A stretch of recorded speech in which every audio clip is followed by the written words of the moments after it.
Schools ఇంకా reopen అయిపోయాయి కదండీ. నా కూతురు ఇక్కడ మంచిగా యూనిఫామ్ వేసుకొని రెడీ అయిపోయింది. అండ్ తను ఇప్పుడు ప్రమోట్ అయింది ప్లే గ్రూప్ నుంచి నర్సరీకి.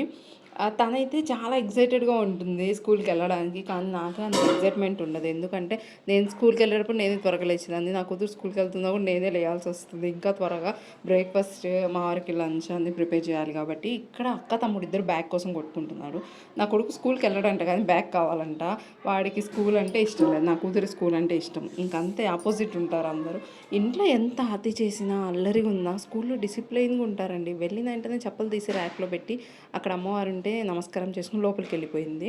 స్కూల్ అంతా ఫుల్ కలర్‌ఫుల్‌గా డెకరేట్ చేశారు. ఫస్ట్ డే ఆఫ్ స్కూల్ పిల్లలకి ఎక్సైటింగ్‌గా అనిపించాలి కదా! ఇంత కలర్‌ఫుల్‌గా ఉంటే వాళ్ళకి నెక్స్ట్ డే రావడానికి ఇంకొంచెం ఎనర్జీ వస్తుంది కాబట్టి, మా వారు ఆఫీస్‌కెళ్లారు. నా కూతురు స్కూల్‌కెళ్ళింది. రోజు ఇంట్లో వాళ్ళ అక్కతో మంచిగా ఆడుకునేవాడు. ఈరోజు ఎవ్వరు కనిపించకపోయేసరికి ఏడుస్తున్నాడు. అందుకే పార్క్‌కి తీసుకొచ్చాను. కొద్దిసేపు ఆడిచ్చి ఇంకింటికి తీసుకెళ్ళిపోయాను. ఫ్రీనే కదా! Like and subscribe చేసేయరు.